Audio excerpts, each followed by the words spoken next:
기도응답 간증으로 볼리비아 목장을 섬기는 신성훈 목자님 간증하겠습니다. 우리 박수로 환영하겠습니다. 안녕하세요. 저는 볼리비아 목장을 섬기고 있는 신성훈 목자입니다. 먼저 이 자리에 간증으로 서게 해주신 하나님께 감사를 드립니다. 최근 언제쯤이면 다시 간증으로 이 자리에 설 수 있을까 하는 질문들을 예배드리는 시간마다 제 자신에게 한 적이 있었습니다. 그럴 때마다 나도 큰 기도응답으로 간증들을 주님께서 주시면 좋겠다라는 생각을 하였습니다. 목장 식구들의 분가 소식이나 예수영접 모임에 기도하고 있던 VIP 목장 식구들이 참석하여 영적 가족 환영식을 했다거나 집을 구매한 이런 간증들을 하고 싶은 마음이 컸습니다. 하지만 이런 부분들은 오로지 제 욕심과 제가 주인된 삶을 살고 있는 모습이라는 것을 깨닫게 되었습니다. 주님을 의지하기보다는 제가 계획하고 생각했던 대로 이루어주실 하나님을 기대하고 성경 말씀에서 저를 기다리시고 기도 시간에 저를 기다리신 하나님이 아닌 내가 만든 하나님을 기대하며 살았던 것 같습니다. 이렇게 제가 교만한 모습으로 살고 있다는 것을 알게 된 일이 한 가지 있었습니다. 저는 지금 스트라타 청소회사에서 매니저로 근무하고 있는 일을 하고 있습니다. 이 일을 하게 되면 많은 장소들을 이동하면서 현장을 둘러보고 고객들과 소통하며 컴플레인들을 관리하는 일을 해야 됩니다. 하지만 이렇게 일을 할 때 절대적으로 필요한 부분이 운전을 해야 되는 부분입니다. 그동안 호주에 와서 운전을 일반적으로 생활하시는 분들보다 훨씬 더 많이 하게 되었던 저는 시드니에서 대부분 지역들을 가보기도 하였고 다른 지구까지도 운전을 하면서 여행도 하였습니다. 이렇게 운전을 좋아하고 일도 운전으로 하는 상황인 저에게는 저희 가정에게 생계를 책임져주는 중요한 부분 중에 하나이기도 합니다. 그런데 몇 주 전 퇴근을 하고 집에 기쁜 마음으로 들어왔지만 아내의 표정이 좋지 못한 모습을 보았습니다. 현재 저희 가정은 셋째 아이가 다음 달이면 태어날 예정인 상태라 아내가 만삭의 몸을 이끌고 두 아이들을 케어하며 지내고 있습니다. 이처럼 몸이 점점 무거워지고 체력도 지쳐가다 보니 힘이 들어 표정이 좋지 않은 날인 걸로 생각하였습니다. 그러나 아내가 조용히 레터 한 장을 보여주면서 천천히 읽어보았고 그 내용은 이러했습니다. 지난 4월 과속으로 인한 벌금과 벌점이 저에게 날라왔었던 내용이었습니다. 당연히 제가 잘못한 부주의로 받은 거기 때문에 대수롭지 않게 여겼는데 자세히 읽어보니 벌점이 더블 디메스로 받은 것이었습니다. 그때 날짜를 다시 달력으로 뒤로 넘겨보니 이스터 홀리데이 기간이었고 저희 교회는 교회에서 평신도 세미나로 섬기는 주간이었습니다. 이로 인하여 저는 벌점이 면허가 정지되는 벌점이 되었습니다. 그때 들었던 순간은 당장 일을 하러 가야 되는데 어떡하지? 그리고 다음 달이면 셋째 아이도 태어나고 한국에서 장모님께서도 호주에 육아를 도와주시러 오는데 공항의 픽업은 물론 많은 부분들이 발목을 붙잡히는 상황이 되었습니다. 그래서 챗GPT한테 물어보았습니다. 이런 상황에서 혹시 방법이 없을까? 그 대답은 저희 상황과는 맞지 않는 상황들이 대부분이었습니다. 그래서 서비스 NSW에도 찾아가 보았습니다. 직원 역시 제가 가진 벌점은 이미 오버가 된 상황이라 어쩔 수 없이 면허를 3개월 동안 정지할 수밖에 없다는 답변만 받게 되었습니다. 너무나도 허탈했습니다. 법원에도 갈 수 없는 상황과 노미네이션도 불가능한 상황. 이러다 보니 계속해서 들었던 생각은 분명히 방법이 있을 것 같다는 생각들만 머릿속에 가득했습니다. 그때 아내로부터 한 가지 정보를 찾았다는 연락을 받게 되었습니다. 바로 굿 비헤이버라는 제도입니다. 이 제도를 신청하면 1년간의 유예기간을 주는 대신 벌점을 한 번이라도 더 받게 되면 운전면허 정지기간이 2배로 늘어난다는 조건이었습니다. 마음의 안도감이 생길 무렵 다시 좌절의 순간이 찾아오게 되었습니다. 제가 가진 벌점은 이 제도를 신청할 수 없다는 것을 보게 되었고 또다시 허탈하고 허무해서 낙심하였습니다. 이때 들었던 마음이 주님 살려주세요. 제 힘으로 할 수 있는 분이 하나도 없습니다. 이런 마음이었습니다. 그리고 목사님과 장로님, 초원장님께도 기도 부탁드리고 계속 기도하였습니다. 그리고 그렇게 기도하고 하루가 지났지만 큰 변화는 없었고 다른 대안도 없어 포기하고 있을 때 아내와 저에게 주님께서 기도하면서 동일한 마음을 주셨습니다. 교만하지 말고 주님께서는 항상 좋은 것을 주신다는 것이었습니다. 맞습니다. 초반에 말씀드렸듯이 제가 그동안 주님을 의지하기보다 제 자신을 더 의지하며 살았다는 것을 느끼게 되었습니다.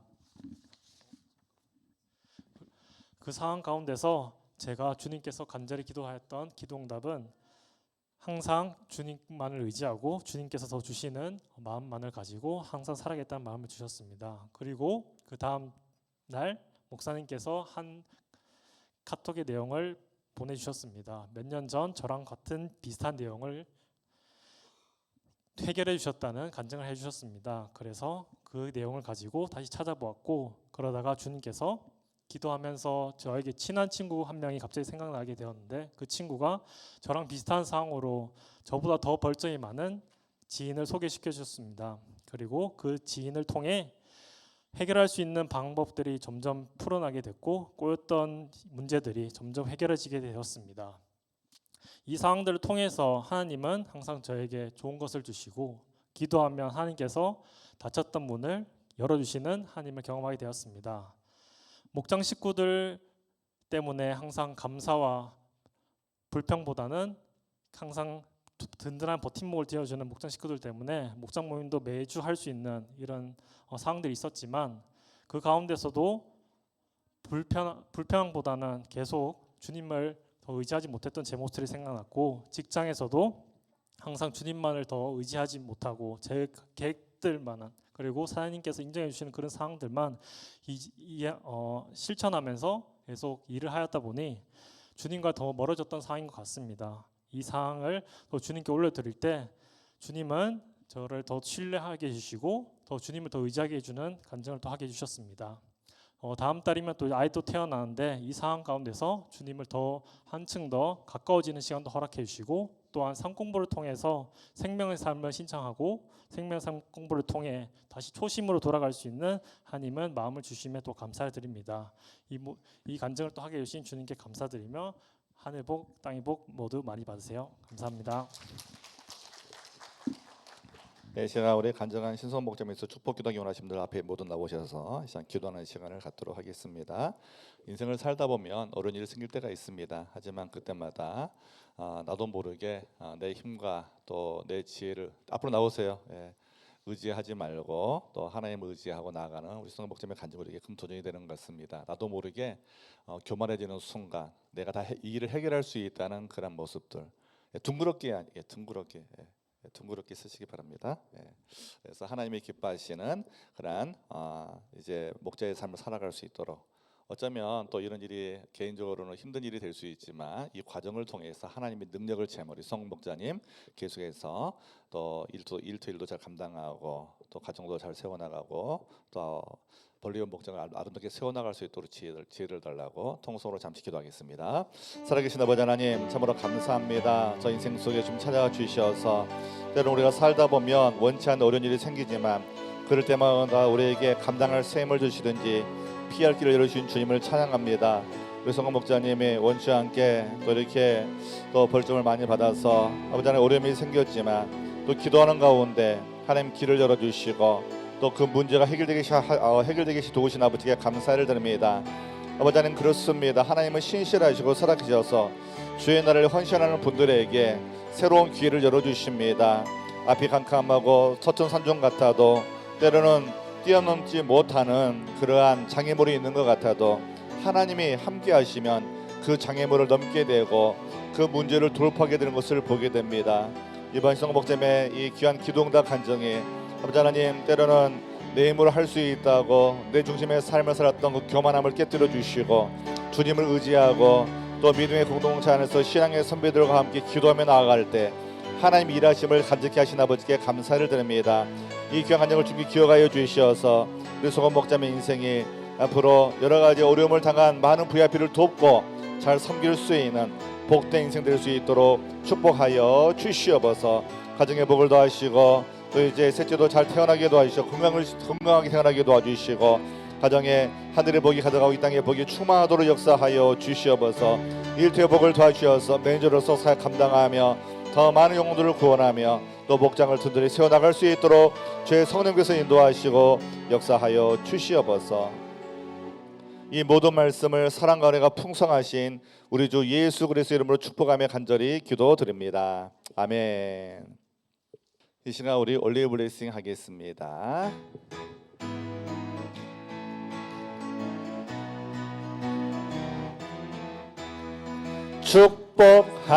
축복합니다. 주님의 이름으로 축복합니다. 주님의 사랑으로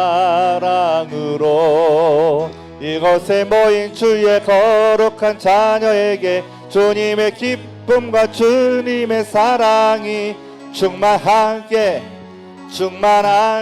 넘치기를 축복합니다. God bless you. God bless you. 축복합니다. 주님의 사랑으로 God bless you. God bless you. God bless you. 축복합니다. 주님의 사랑으로. 오늘은 이소망 어린이 자기소개하겠습니다. 저 이름은 소원이입니다. 푸티클 다니고 있습니다. 제가 좋아하는 색깔은 보라색입니다. 제가 좋아하는 단어는 오빠입니다. 이도 제목은 방학하고 오빠랑 잘 지낼 때 있는 시간을 보냈으면 좋겠습니다. 제목은 감사다. 가서 감사합니다. 하루 많이 받으세요.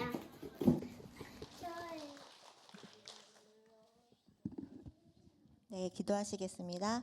하나님 아버지, 우리 아이들이 주일을 맞이하여 귀한 공동체 안에서 하나님의 말씀을 배우고 찬양하며 기도하게 하심에 감사드립니다. 하나님의 말씀 안에서 건강한 하나님의 자녀로서의 정체성을 확립하고 주님 안에서 건강한 자존감으로 성장하는 우리 아이들 되게 하여 주시옵소서. 아멘. 늘 주님 안에서 성령 충만하고 기쁨이 넘치는 삶을 살게 하여 주시옵소서. 아멘. 아이들이 가는 곳마다 복음의 빛이 비추게 하시어 어두운 세상을 밝히는 어린이들로 성장케 하여 주시고 좋은 선생님들과 친구들의 만남에 축복을 허락하여 주시옵소서. 아멘. 어린이 학교 선생님들을 축복하여 주시고 섬김의 기쁨과 감사가 넘치게 하여 주시옵소서. 아멘. 오늘 어린이 소개를 한 소망이를 위해 기도합니다. 이제 다음 주부터 방학 시작하는데 방학 기간 동안에 오빠와 사이좋게 잘 지내고 그동안 하지 못했던 좋은 경험들을 많이 하는 귀한 시간 될 수 있도록 인도하여 주시옵소서. 아멘. 이 모든 말씀 살아계신 주 예수 그리스도의 이름으로 기도합니다. 아멘. 우리 박수로 축복하겠습니다. 예배 잘 들으시기 바랍니다.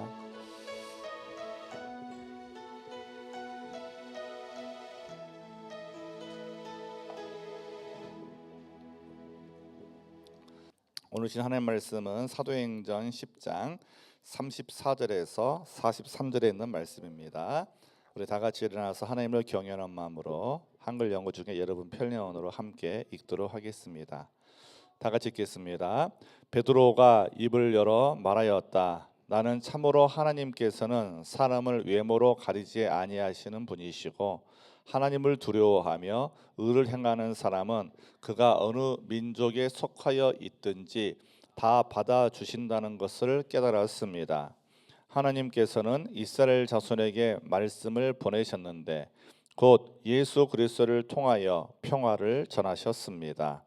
예수 그리스도는 만민의 주님이십니다. 여러분이 아시는 대로 이 일은 요한의 세례 사역이 끝난 뒤에 갈릴리에서 시작하여서 온 유대 지방에서 이루어졌습니다. 하나님께서 나사렛 예수에게 성령과 능력을 부어 주셨습니다. 이 예수는 두루 다니시면서 선한 일을 행하시고 마귀에게 억눌린 사람들을 모두 고쳐 주셨습니다. 그것은 하나님께서 그와 함께 하셨기 때문입니다. 우리는 예수께서 유대 지방과 예루살렘에서 행하신 모든 일의 증인입니다.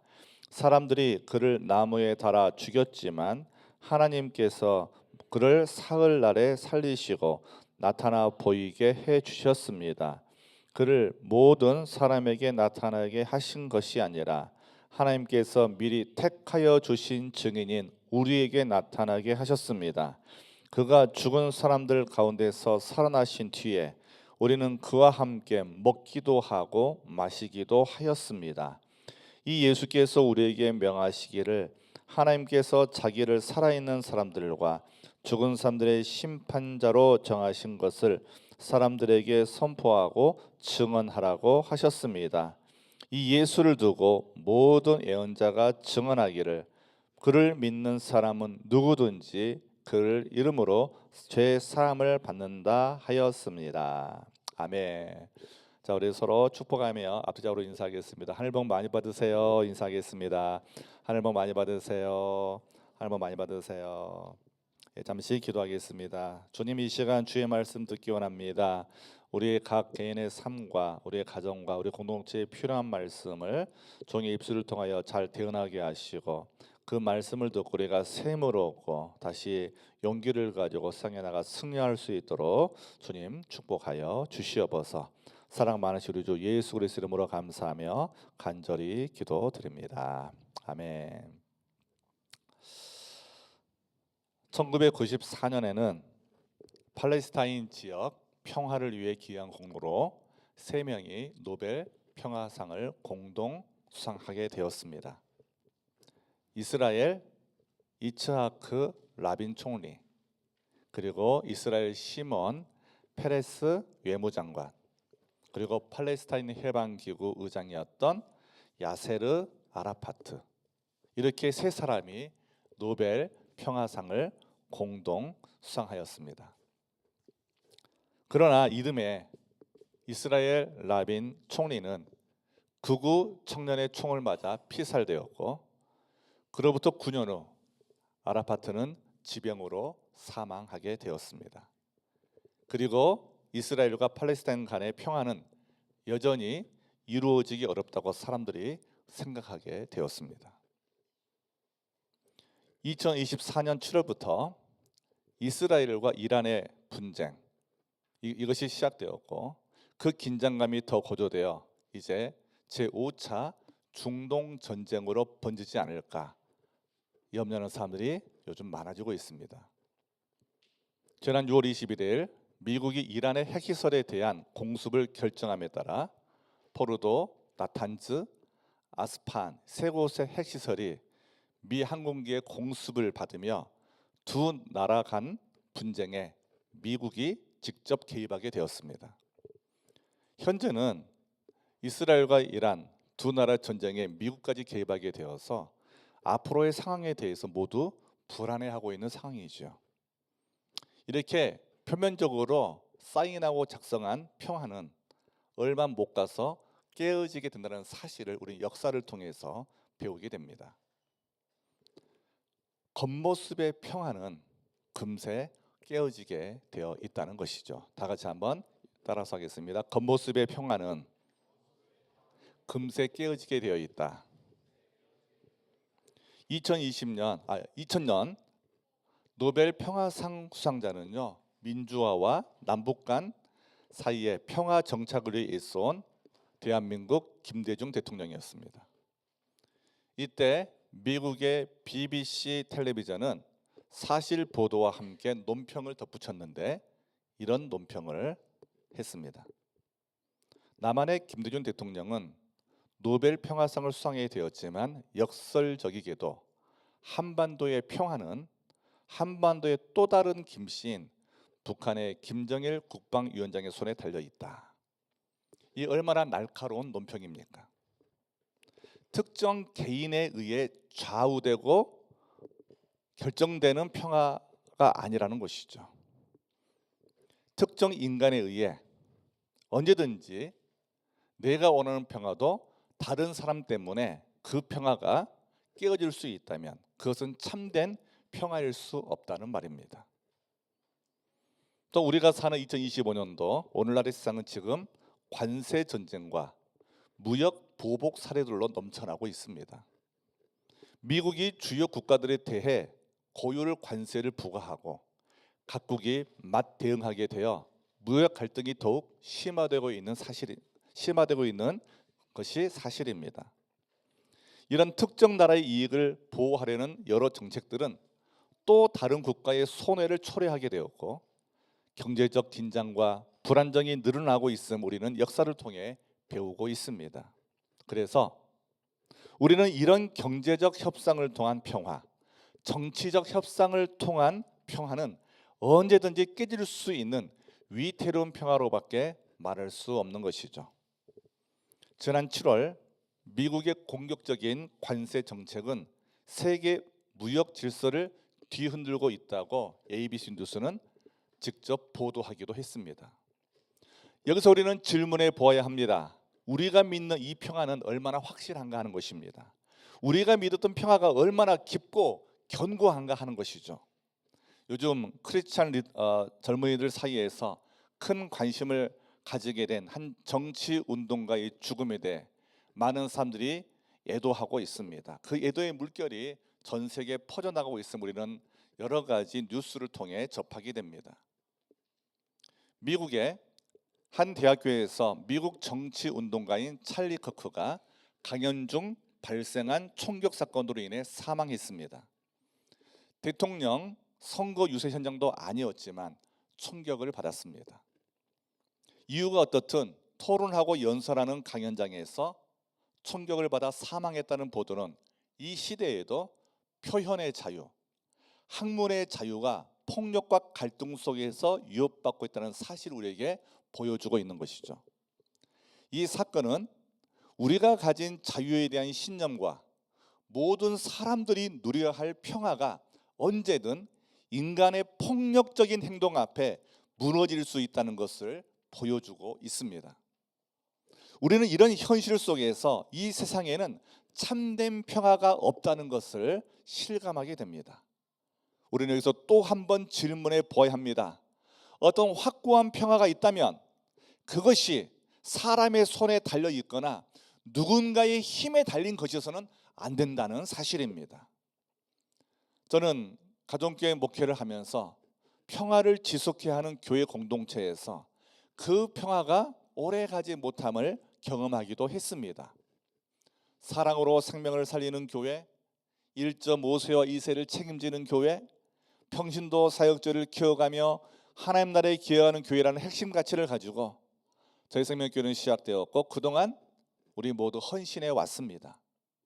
하지만 목장 사역이나 목회 현장에서 종종 이런 목회의 핵심 가치와 영혼 구원하고 제자 삼아 깨어진 상을 회복해 간다는 교회의 존재 목적에 동의하지 못하고 반대하며 목회 현장을 영적 전쟁터로 만들어버린 사례들이 몇 번 반복되기도 했습니다.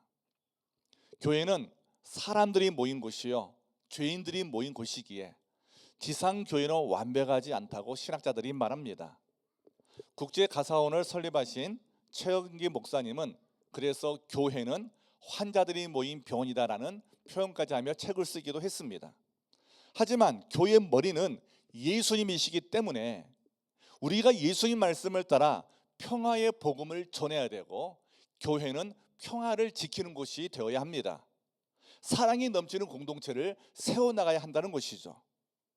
한국장신대학교에서 조직신학을 가르치는 최윤배 교수님은 종교개혁가였던 칼빌의 교회론에 대해서 연구하면서 논문을 발표했는데 이분이 교회와 그리스도인의 관계가 어떠한지를 우리에게 잘 설명해 주고 있습니다.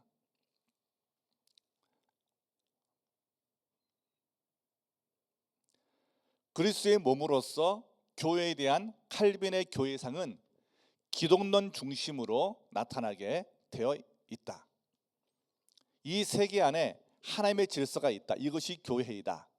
이렇게 설명했습니다. 그러면서 교회는 교회의 머리 대신 그리스도께서 자신의 사역을 인간에게 완성하시는 수단이다.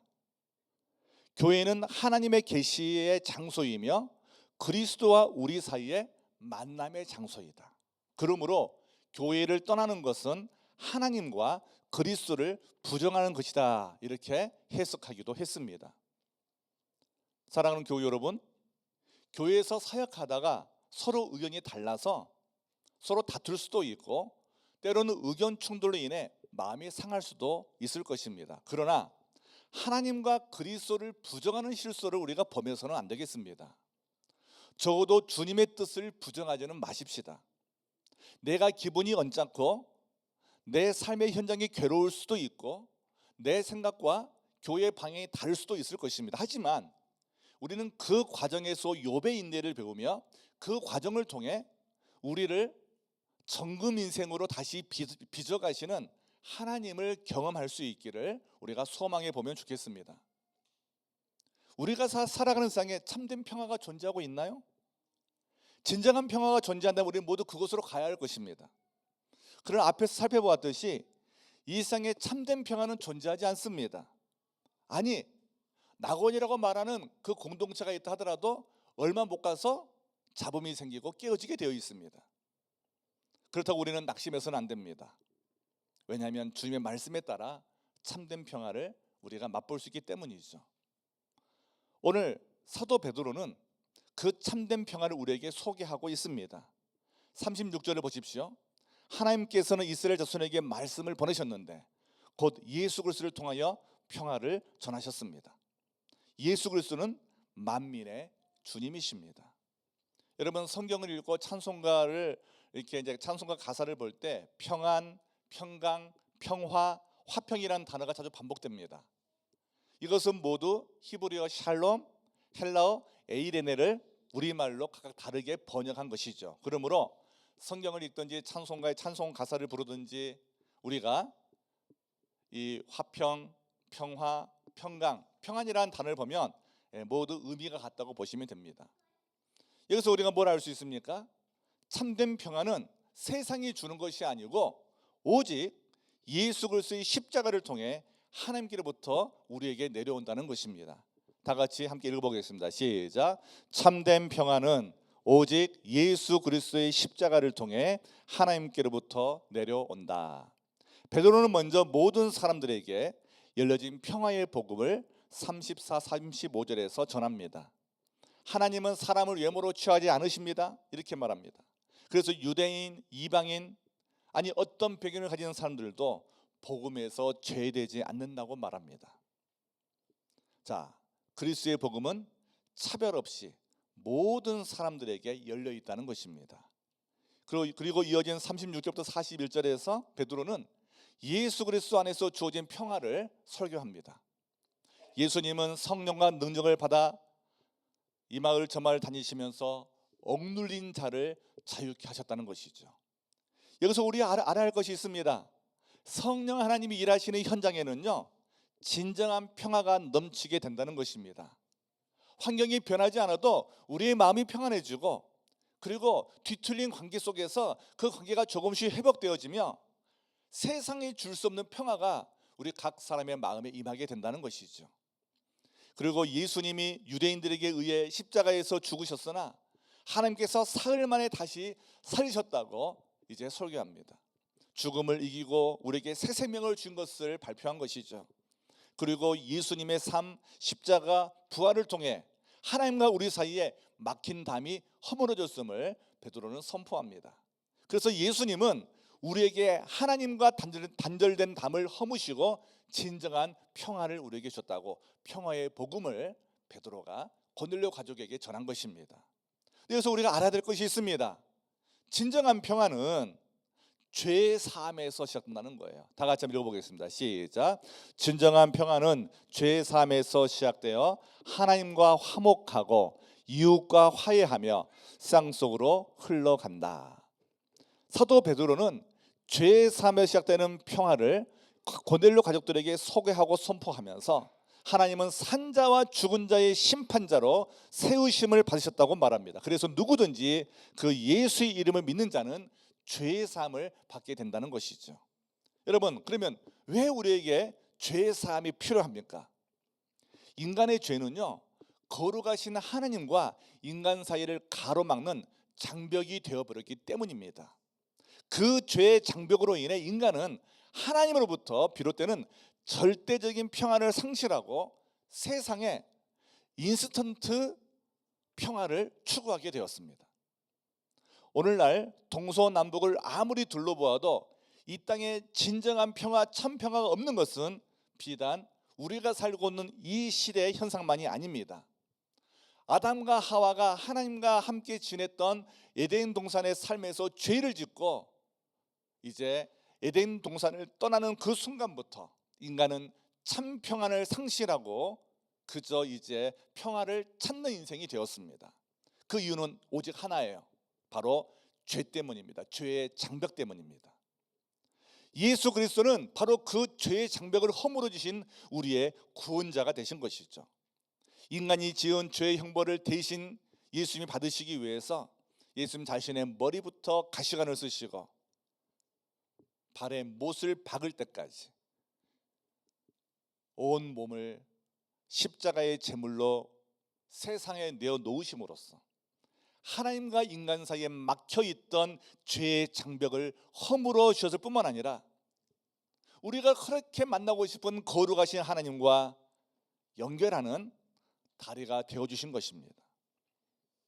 그 예수님의 브리지 역할을 통해 하나님의 생명이 저와 여러분에게 전해지게 된 것이죠. 그 다리를 통해 하나님의 사랑이 우리에게 임하게 되었습니다. 그 다리를 통해 우리가 하나님의 진리 위에 서게 된 것이죠.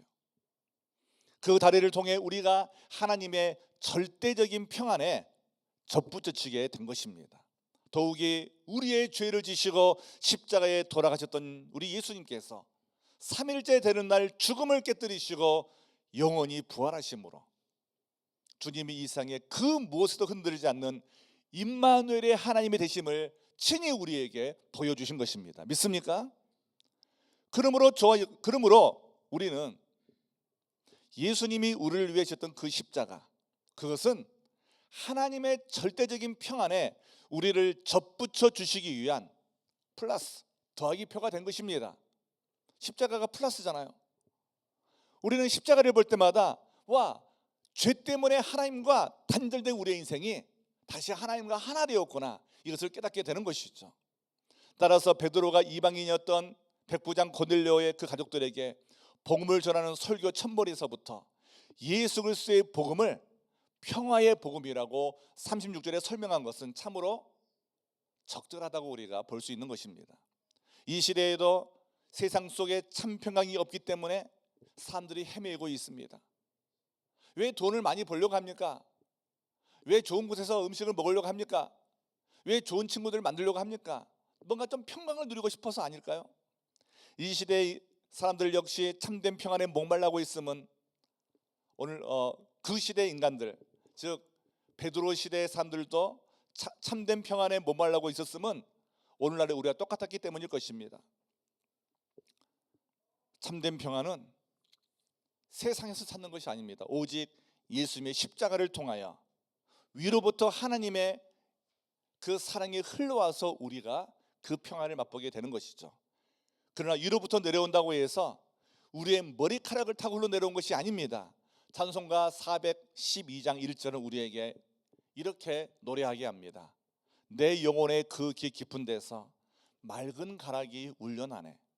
하늘 곡조가 언제나 흘러나와 내 영혼을 고이 싸네. 평화로다 하늘 위에서 내려오네. 그 사랑의 물결이 영원토록 내 영혼을 덮으소서. 예수 그리스도를 통해 우리의 삶으로 흘러오는 절대적인 평강이 있다고 이 찬송가를 지은 작사자는 고백합니다. 그 누구도 부정할 수 없는 참된 평안이 우리의 삶에 존재한다는 것이죠. 그래서 이 찬송 가사가 우리에게 사랑을 받는 것입니다.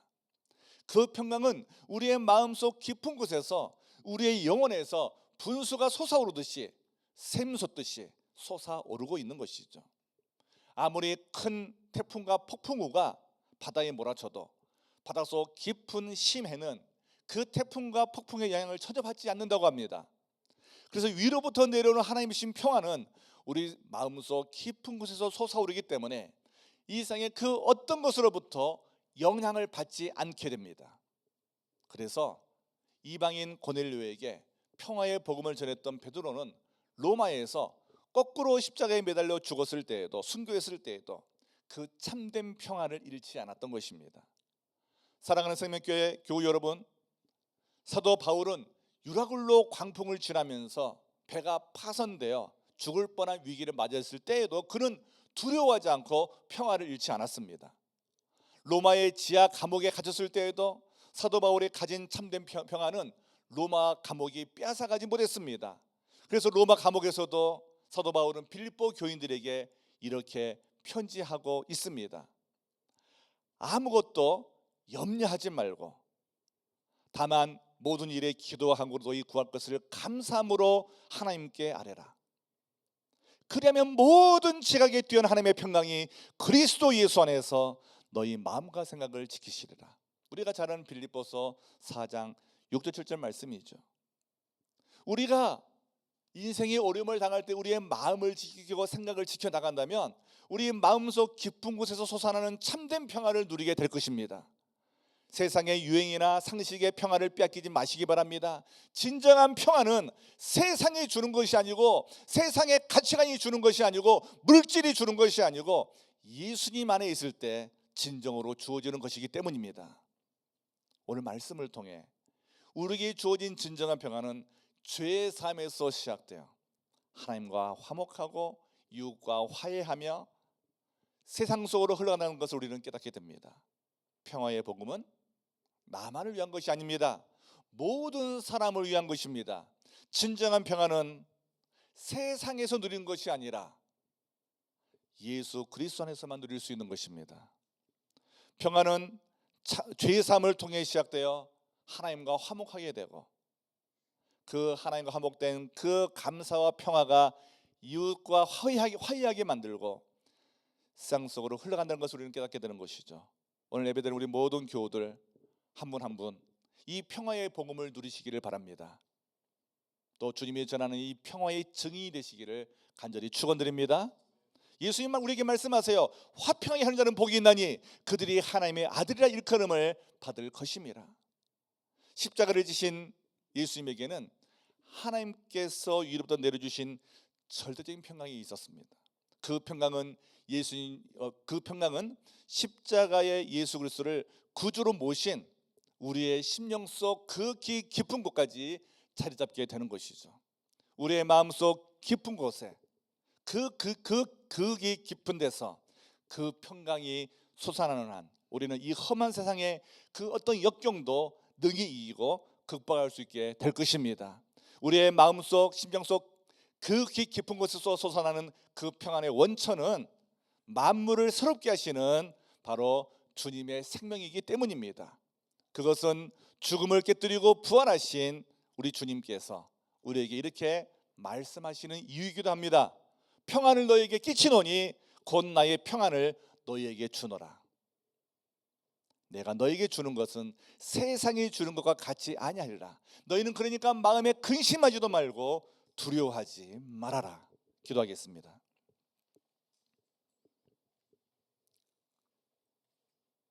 사랑의 아버지, 우리에게 세상이 줄 수 없는 진정한 평화의 복음을 선물로 주신 아버지께 감사를 드립니다. 예수님의 십자가 사건을 통해 하나님과 단절된 관계가 다시 회복되게 도와주시고 하나님과 사랑의 관계를 맺으며 하나님이 주시는 절대적인 평강을 누릴 수 있도록 우리를 인도하신 아버지께 감사를 드립니다. 예수님의 십자가의 희생으로 인해 우리에게 주어진 이 참된 평화, 우리가 누릴 줄 알게 도와주시고 그 평화의 복음을 알지 못하는 이웃들에게 전할 수 있는 용기와 믿음을 우리에게 더하여 주시옵소서. 사랑 많으신 우리 주 예수 그리스도 이름으로 감사하며 간절히 기도드립니다. 아멘. 오늘 말씀 앞에서 우리 세 가지 질문을 하게 됩니다. 첫째, 나는 지금 예수님 안에서 하나님과 화목한 평안을 누리고 있는가 하는 것입니다. 여러분, 사람과 관계가 아닙니다. 먼저 하나님과 관계 속에서 내가 주님과 화목한 관계가 되는가 한번 질문해 보시기 바랍니다. 혹시 죄책감에 빠져 있지 않습니까?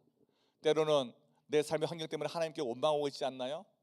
그 모든 것을 한번 내려놓으시고 내가 예수님이 십자가로 인해 주어진 하늘의 평안을 내가 맛보고 있는지 한번 질문해 보시기 바랍니다. 또 하나의 질문입니다. 내 주변에 깨어진 관계 속에서 복음의 평화를 흘려보내고 있는지 한번 질문해 보시기 바랍니다. 우리 영혼들을 섬기다 보면 처음에는 좋다가 나중에는 깨어진 관계들이 종종 발생합니다. 그럴 때 우리는 이 평화의 복음을 붙들고 상대방을 용서하고 이해해주고 품어주는 용기를 가져야 되겠습니다. 주님, 이 한 주 동안 기도하면서 깨어진 관계를 회복할 수 있는 믿음을 도와여 주시옵소서. 이런 또 마음으로 한 주 동안 기도하면서 살아가면 좋겠습니다. 마지막 질문 이것입니다. 교회 공동체는 이 세상 속에서 이 평화의 복음을 어떻게 드러내고 있는가 하는 것입니다. 여러분, 세상은요 평화를 이렇게 이용해서 자기의 유익을 취해갑니다. 하지만 교회는 세상에 존재하지만 세상에 속하지 않는 하나님의 나라를 세워가고 있는 것이죠. 그렇다면 우리는 이 험한 세상에서도 참된 평화를 추구하며 참된 평화를 누리면서 그 평화를 세상에 드러내야 되겠습니다. 어떻게 드러낼 수 있을까요? 그래서 바로 오늘 우리 예수님이 하신 말씀입니다. 바로 저와 여러분이 마음에 근심하지도 않고 두려워하지도 않는 것입니다. 오늘 저와 여러분 마음에 근심과 두려움이 있다면 우리는 지금 사단에게 붙잡혀 있는 거예요. 왜요? 사단은 우리의 마음속에 있는 쓰레기에다가 먹잇감을 계속 우리에게 던져줍니다. 야, 그거 하나님 너 사랑 안 해서 그래. 하나님이 사랑한다면 네가 이렇게 힘들겠니? 하나님이 사랑한다면 네가 이렇게 아프겠니? 하나님이 사랑한다면 네 상황이 이렇게 자꾸 우리를 속삭여요. 그럴 때마다 예수님의 이름으로 명하니 사단아 떠나라. 주님이 나에게 참 평안을 주셨다. 내가 아파도 내가 관계가 힘들어 내가 물질이 부족해도 하나님 나를 사랑하신다. 그러면 주님께서 그 순간부터 우리의 삶 속에 새 일을 이루어 가실 것입니다. 그러면 오늘 우리 안에 있는 두려움 근심을 주 앞에 다 올려드리시기 바랍니다. 주님, 내가 이것 때문에 힘이 듭니다. 섬기다가 누군가에게 상처받아서 힘이 듭니다. 내가 이렇게 지쳐 있습니다. 이 마음을 주님 받아주세요. 주님 앞에 용기를 내어 고백하시기를 바랍니다. 그럴 때 우리 모두 평화의 복음을 누리고 세상 속에서 전하는 하나님의 사람들이 될 수 있을 것입니다.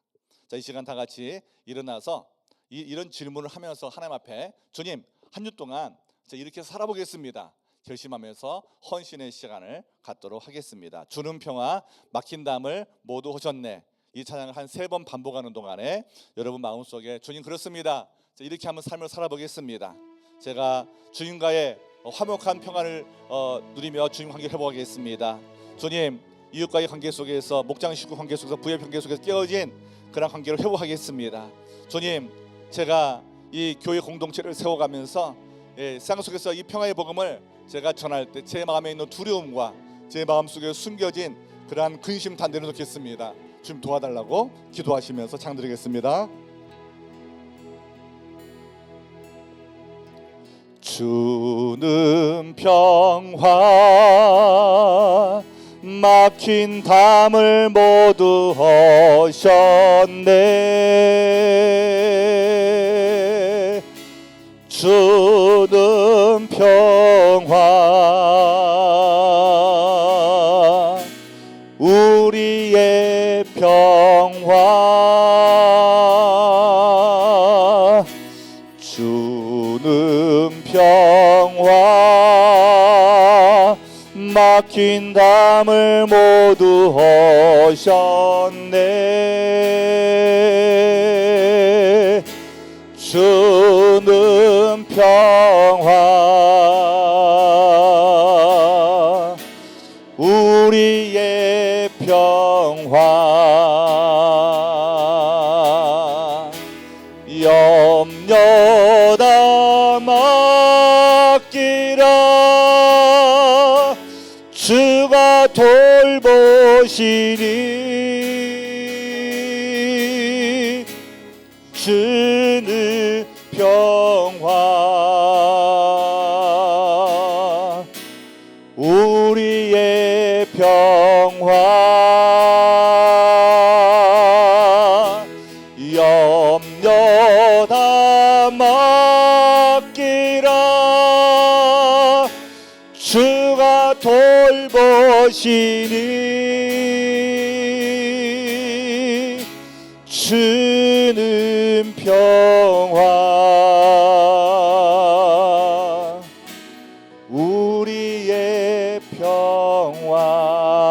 다시 한번 하겠습니다. 주는 평화, 주는 평화, 막힌 담을 모두 허셨네. 주는 평화, 우리의 평화, 주는 평화, 막힌 담을 모두 허셨네.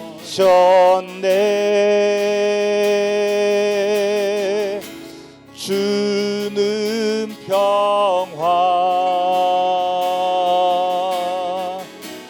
우리의 평화.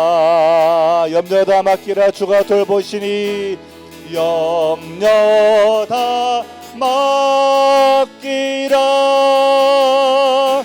주가 돌보시니.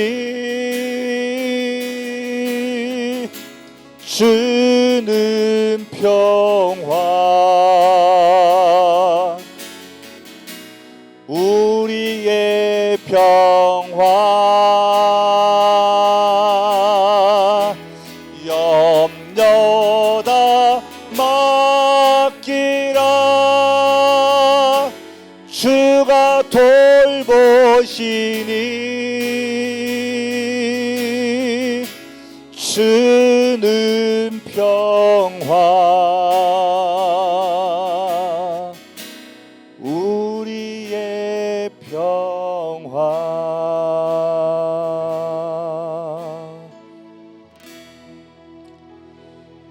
이 시간 함께 우리 합심해서 기도하십시다. 주님, 내 안에 평화가 없습니다. 내 안에 염려와 근심이 너무나 큽니다. 불확실한 시대 속에서, 또 너무나 빠르게 변하는 AI 시대 속에서 뭘 해먹고 살아야 되나 너무나 염려가 많습니다. 집을 사고 또 새로운 직장으로 옮겨도 내 마음 안에 염려가 많이 있습니다. 주님, 아이를 양육하는 것도 염려가 많이 있습니다. 주님, 이 염려의 원인은 바로 죄라고 오늘 말씀을 통해서 배웠습니다. 주님, 내 안에 죄가 너무 큽니다. 이 죄를 주의 벌로 써주시고, 이제는 하나님과 화목하여 십자가의 은혜를 통해 하나님과 화목하여 이제는 주님이시는 하늘의 평화를 누리게 도와주시고, 인생의 폭풍우가 몰아쳐도 깊은 바닷속에는 그것이 전혀 영향을 끼치지 않는 것처럼 내 마음 안에 주신 하늘의 평화가 나를 지배할 수 있도록 도와주시옵소서. 세상의 흐름에 따라가지 않게 하시고 세상을 거슬러 올라가는 그러한 연어와 같은 인생이 될 수 있도록 우리의 삶을 새롭게 주님께서 인도해 달라고. 그래서 이제는 두려워하지 않고 불안해하지 않고 염려하지 않고 근심하지 않고 하늘의 평화를 누리면서 평화의 복음을 전하는 복된 삶을 살 수 있도록 은혜해 달라고 잠시 통성으로 기도하고 축도로 마치겠습니다. 다 같이 기도하겠습니다.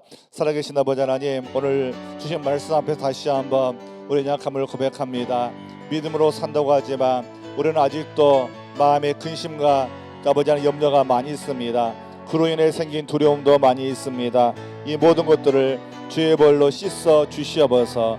아버지, 이 시간 우리를 새롭게 하여 주시옵소서. 그렇습니다. 주님, 우리의 인생이 정말 주님을 사랑한다고 말하지만 아버지 하나님, 우리는 늘 주님을 의지하기보다도 아버지 하나님, 내 생각과 내 아버지 하나님 뜻을 따르려고 합니다. 아버지, 우리를 용서하여 주시옵소서. 아버지의 사랑을 우리를 새롭게 하여 주시기를 간절히 기도합니다. 아버지 하나님, 그렇습니다. 이 위기의 시대에 우리가 주의 말씀 따라 살기를 소망합니다. 아버지, 도와주시옵소서. 우리를 새롭게 하여 주시옵소서. 아버지, 인도하여 주시옵소서. 아버지 하나님, 우리가 살아가는 이 시대 속에서 진정으로 십자가의 복음을 우리가 붙잡고 믿음으로 일어나게 도와주시고, 아버지 하나님, 이 힘들고 어려운 시대 속에서 주의 뜻대로 순종하는 우리 모두가 될 수 있도록 주의 성령께서 인도하시고 역사해 주시기를 간절히 간구합니다. 아버지 하나님, 도와주시옵소서. 아버지, 우리를 새롭게 하여 주시옵소서. 우리에게 새 은혜를 부어 주시옵소서. 하나님의 말씀이 우리 안에 가득하게 도와주시고 아버지의 사랑이 넘치도록 도와주시기를 간절히 기도합니다. 아버지 하나님, 오늘 기도하는 한 분 한 분 아버지의 마음을 붙잡아 주시옵소서. 마음을 새롭게 하여 주시옵소서. 아버지 하나님의 그 십자가의 사랑을 우리 모두 경험하게 도와주시고 그 십자가의 은혜를 누리는 귀한 인생 될 수 있도록 좀 도와주시기를 간절히 간구합니다. 사랑의 아버지 하나님, 그렇습니다.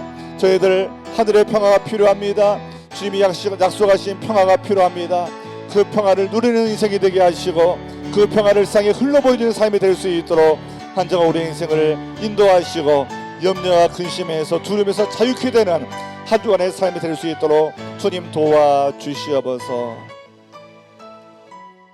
사랑의 아버지 하나님, 우리 안에 있는 염려, 근심, 두려움 십자가의 보혈로 닦아주시고 하늘의 평화의 복음으로 우리를 새롭게 하여 주셔서 우리 주님이 주신 그 평화를 누리며 우리가 두려움을 이겨내고 염려와 근심을 이겨내는 한 주간의 삶이 될 수 있도록 도와주시옵소서.